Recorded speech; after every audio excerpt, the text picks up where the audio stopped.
All right, I want to save you tens of thousands of dollars. Really, I do. And this is how, because you are going to be presented as an entrepreneur, as a leader, as a visionary, as somebody who is cultivating something new with contracts, with partnership opportunities. And if you are not able to do these 5 things in reviewing your contract, you are going to lose money. You are going to lose sleep. You are going to lose trust in humanity. You guys, this has happened to me, so I'm so passionate about it and I want to help you. So make sure you listen to all 5. There's plenty more, but I want to make this succinct. Okay, first thing when reviewing a contract or proposal is, how does it compete in the market? Is this cost astronomical in comparison to other people? Is this cost mediocre? Is this cost way below industry standard? If you are falling somewhere in between that spectrum, you need to analyze, why are they costing this? Why are they valuing themselves as this? And then step 2 allows you to have a further understanding of that. Step 2 is to get more than one quote. This is something I am so bad at. My husband can definitely say that. I get so excited when I see something that's a good deal, or I see something that they've done an incredible job in the presentation of the proposal and the contract, and it looks really good. And I'm just really excited because I really like this person and I really love their mission. Awesome. And I think that there's an intuition piece that plays into signing a contract that's very important. I am terrible at discernment. I think that everyone is good-natured, and I think that is actually still true. But I think sometimes people can present something that is not actually accurate to how it is they're going to serve you as a client or as a community member, okay? So make sure you're getting multiple quotes.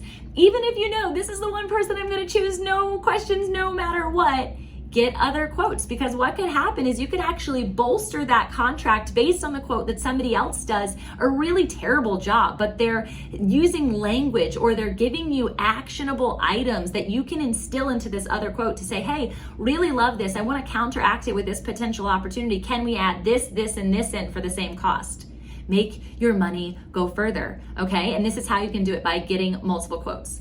Number 3, weed through the fluffy language. I like pretty, I like copy, I like fluffy, but if there are not actual trackable deliverables in the contract, meaning give me numbers, give me isolated understanding of how you're going to help.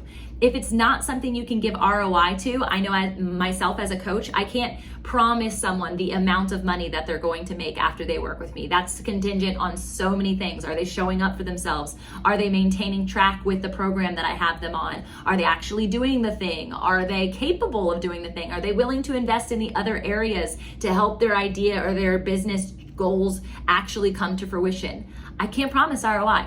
I can promise that I'm going to sit with you for this amount of time. I'm going to respond to this many amount of messages. I'm going to be with you sun up to sundown. I'm going to be able to track your growth. I'm going to have KPIs that you can actually measure me by, right? And so it's so important that you have direct trackable deliverables in your contract. Number 4, proof is in the pudding. I don't even know where that was generated from. I probably should have done my research before I went live here, but the idea is that the pudding, if it doesn't taste good, it's probably not good. The pudding could look really good. Like I said, the package could be presented really amazing. But if you go to taste it and it's not good, guess what? By that point, you've already made the transaction to pay for it. So here are some ways that you can buffer yourself, and so that way you're not paying for something that actually isn't going to be good for you, right? Here we go.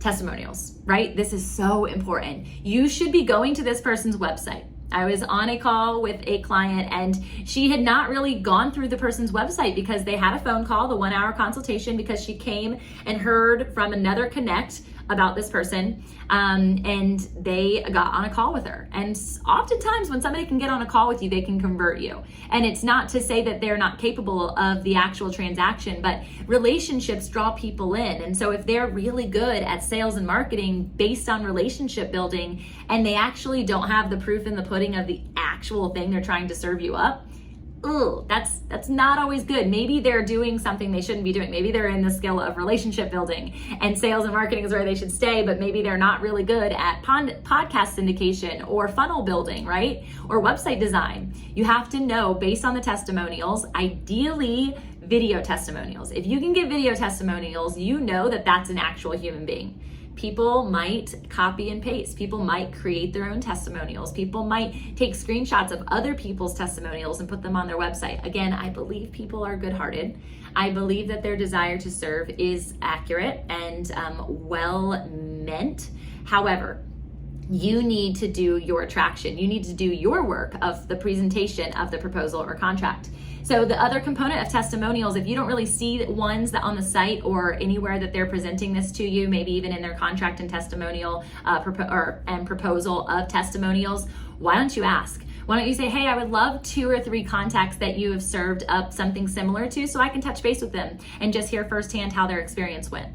If somebody's not willing to give that information to you, or they don't have anybody to give it to, then maybe you could offer a trade. Maybe you could say, hey, let's do this for a lesser cost, or hey, let's do this just for your time investment and I'm actually not going to pay you. I would love to be that testimonial for you moving forward. I have this big of an audience and therefore I would love to serve you in this way. Do you see how you just took a contract and you flipped it on its head? You're now not paying any money. You're serving them in valuation exchange of what you can give them based on your community, based on your assets. And you're also getting a win-win because you're helping them grow, right? I do this often with people because I want to see them thrive. And the way that I can do that is to serve them and communicate in front of my audience their ability, right? And so if I don't give people an opportunity at all and I just close that door because they're not good enough, or they don't have the testimonials or the proof in the pudding or anything like that, then I'm not doing what I believe to be true, and that is to help bolster other people, help activate other people, help other people stand in their light. I have done this with somebody and I thought it was so amazing that what transpired was the thing that they originally came to me to serve is not actually the thing that they're doing for me 2 or 3 years later. I'm actually creating relationship with people. I am pulling out the piece of them that is greatness, the piece that is their unique gift and talent and how they can serve the industry or industries and do so while making money. Our zone of genius is a lot of different things. And I'm going on a tangent here on number 4, which is proof in the pudding, because it has the same meaning for yourself. I want you to make sure that when you present a contract or a proposal to someone, that it is tight, it is filled with testimonials, it is filled with referrals of people that might be able to talk to them directly, and also that you are staying in line with what you're good at.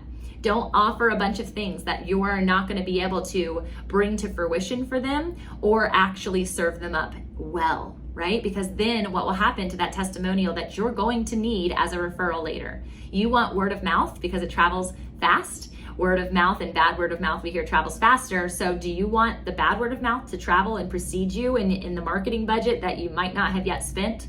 You need to know that relationships and the thing that you're delivering is so fundamentally important to your longevity and to your growth, both in cash and also just heart, right, for other people.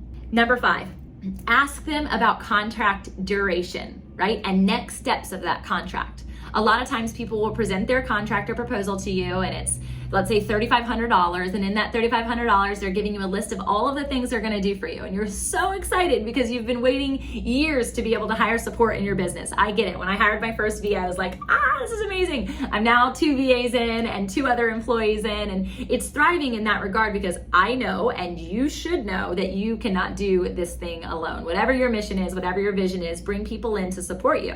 So here you are reviewing this contract. It's $3,500. They tell you all these things that you just cannot wait to say yes to, and you know that you need them, so you don't get other quotes, which you're gonna do. You're gonna check out the testimonials because I just told you to, right? But also you're gonna find out, what does this duration look like? Is this just a transaction for them, or is this a long-term relationship?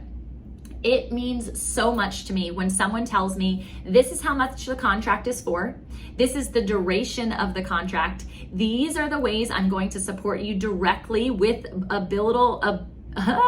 with able trackable pieces of deliverable, right? I want to know exactly what they're going to be able to do for me. How many emails are you going to send if you're doing email marketing? How many sequences are you going to create? How much of my membership is going to be utilized and automated, right? I want to know the details, the fine granular details.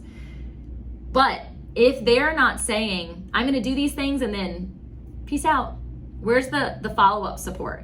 Where is the relationship that's going to go from, here, this 1 month contract or this 1 week contract, or maybe they're not giving you a duration and they're just saying, hey, I'll be done when I'm done. that's a red flag, okay? If they're gonna say, I can get you, just like a photographer, I can get you these proofs in about a week and then I should have everything else final to you within 3 weeks. I now had this expectation in my mind, I really wanted the pictures tomorrow.